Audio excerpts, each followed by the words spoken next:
بسم اللہ الرحمن الرحیم۔ السلام علیکم۔ نور الدین زنگی ابوالقاسم محمود ابن عماد الدین زنگی سلطنت کے بانی عماد الدین زنگی کا بیٹا تھا، جس نے تحریک میں بڑا نام پیدا کیا۔ نور الدین فروری 1118 میں پیدا ہوا اور 1146 سے 1174 تک 28 سال حکومت کی۔ فتوحات و کارنامے: اس نے میسیوں سے بیت المقدس واپس لینے کے لیے پہلے ایک مضبوط حکومت قائم کرنے کی کوشش کی اور اس مقصد کو حاصل کرنے کے لیے گرد نواح کی چھوٹی چھوٹی مسلمان حکومتوں کو ختم کر کے ان کو اپنی مملکت میں شامل کر لیا۔ شروع میں نور الدین کا دارالحکومت حلب تھا۔ 549 میں اس نے دمشق پر قبضہ کر کے اسے دارالحکومت قرار دیا۔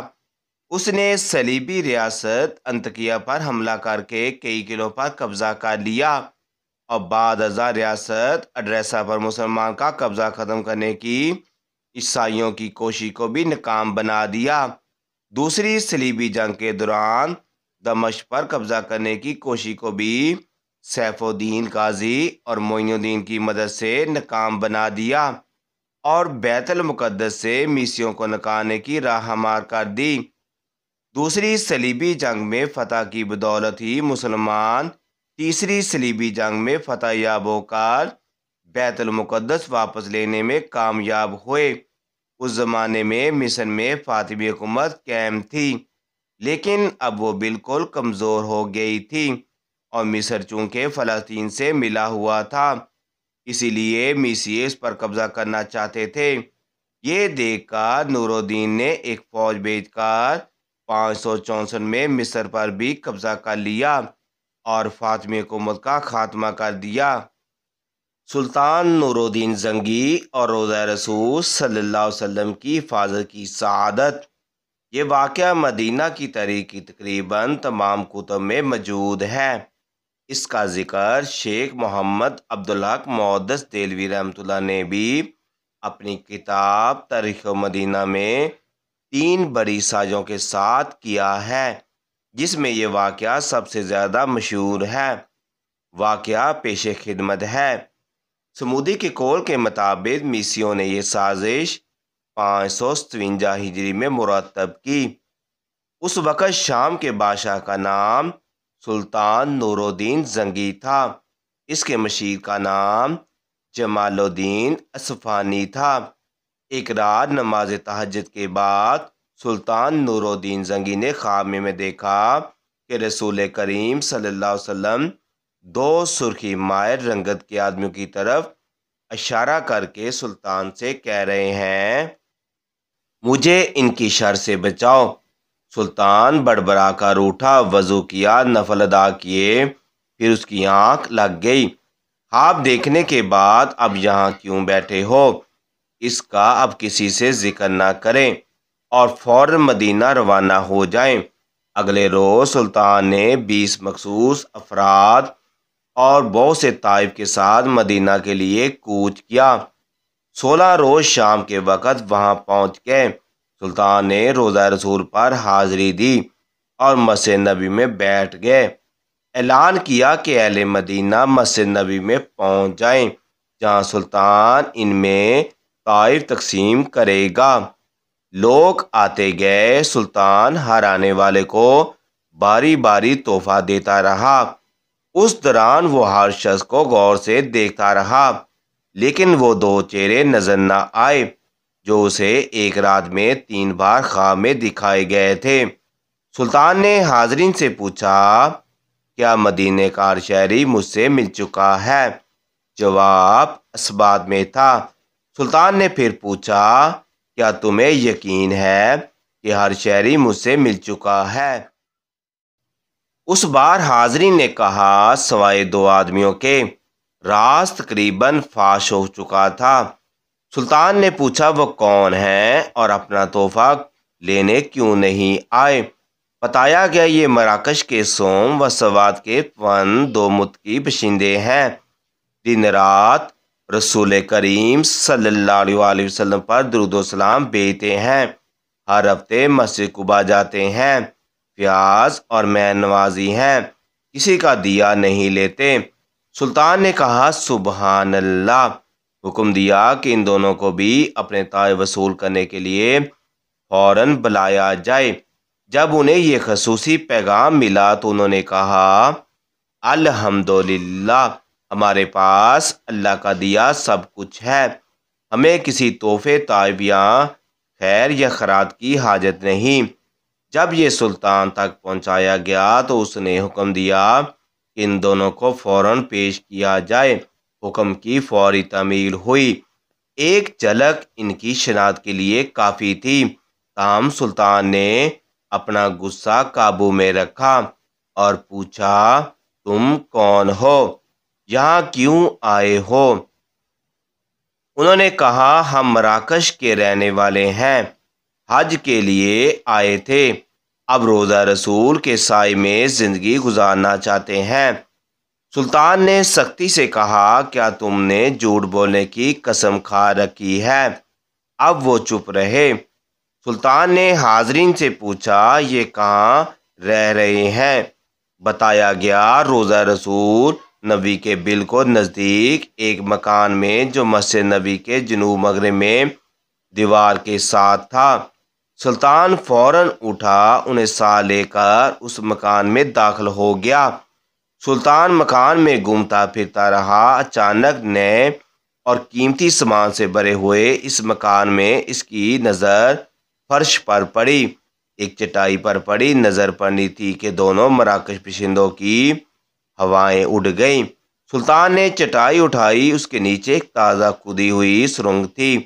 سلطان نے گرج کر کہا کیا اب بھی سچ نہ بولو گے؟ ان کے پاس سچ کے سوائے کوئی چارہ نہ تھا۔ انہوں نے اعتراف کیا کہ وہ میسی ہیں۔ ان کے حکمران انہیں بہت سارا مال و زر اور ساز و سامان دے کر حاجیوں کے روپ میں مراکش سے اس منصوبے پر حجاز بھیجا تھا۔ وہ کسی نہ کسی طرح رسول کریم صلی اللہ علیہ وسلم کے جسم اکثر روزہ مبارک سے نکال کر لے آئیں۔ اس ناپاک منصوبے کی تکمیل کے لیے انہوں نے حج کا بہانہ کیا اور اس کے بعد روضہ رسول سے نزدیک ترین جو مکان کرائے پر مل سکتا تھا وہ لے کر اپنے مذموم کام شروع کر دیا۔ ہر رات وہ سرنگ کھودتے جس کا رخ روضہ مبارک کی طرف تھا۔ ہر صبح کھدائی ہوئی مٹی چمڑے کے تھیلوں میں بھر کر جنت و بقیع لے جاتے، اسے قبروں پر بکھیر دیتے۔ انہوں نے بتایا کہ ان کی ناپاک مہم بالکل آخری مرحلے میں تھی۔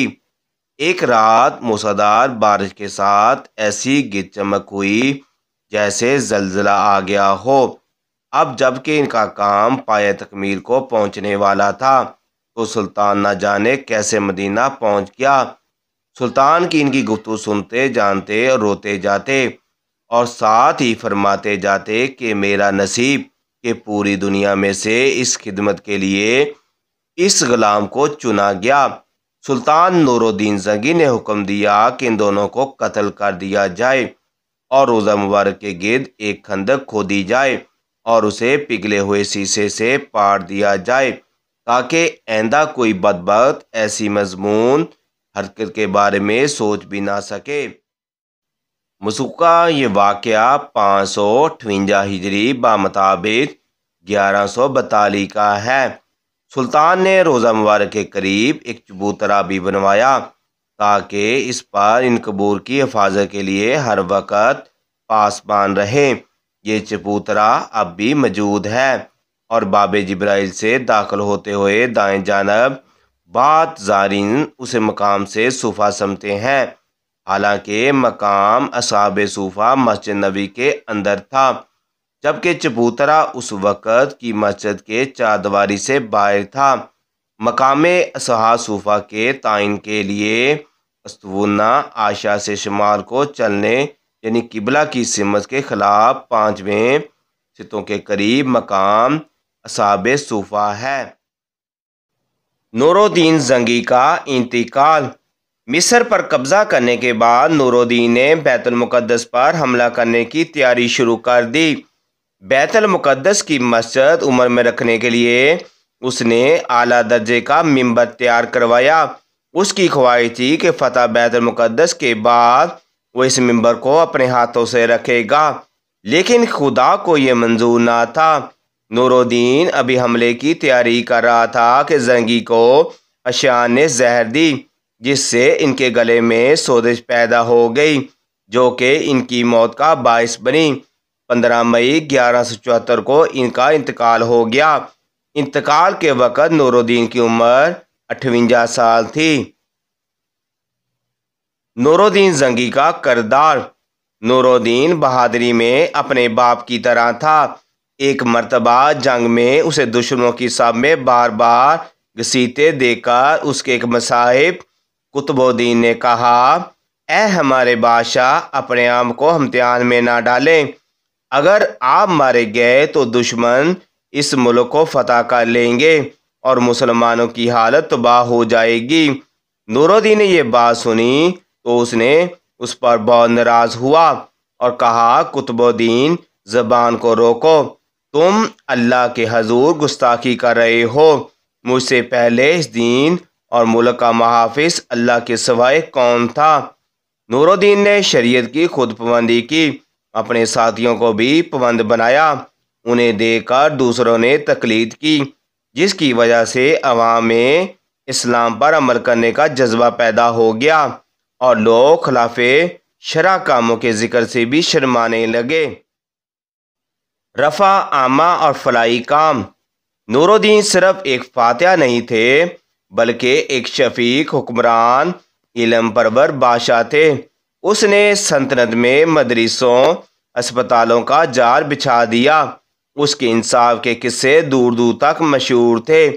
وہ بڑی ذاتی زندگی گزارتا تھا، بیت المال کا روپیہ کبھی ذاتی خرچ بھی نہیں لایا۔ مال غنیمت میں اس نے چند دکانیں خرید لی تھیں، جن کے کرائے سے وہ اپنا خرچہ پورا کرتا تھا۔ اس نے اپنے لیے بڑے بڑے محل تعمیر نہیں کیے، بلکہ بیت المال کا روپیہ مدرسوں، شفا خانوں، مسافر خانوں کو قائم کرنے اور رفع عامہ کے دیگر کاموں میں صرف کرتا تھا۔ دمشق میں اس نے ایک شاندار شفا خانہ قائم کیا تھا، جس کی دنیا میں مثال نہ تھی۔ اس میں مریضوں کو دوا بھی مفت دی جاتی تھی اور کھانے اور رہنے کا خرچ بھی حکومت کی طرف سے ادا کیا جاتا تھا۔ نور الدین نے تمام ناجائز ٹیکس موقف کر رہے تھے۔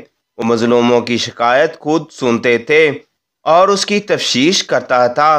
نور الدین کی ان خوبیوں اور کارناموں کی وجہ سے اس زمانے کے مورخ ابن اسیر نے لکھا ہے کہ میں نے اسلامی عہد کے حکمرانوں سے لے کر اس وقت تک کہ تمام بادشاہوں کی تاریخ کا مطالعہ کیا، لیکن خلفائے راشدین اور عمر بن عبدالعزیز کے سوائے نور الدین سے زیادہ بہتر فرمانبردار میری نظر سے نہیں گزرا۔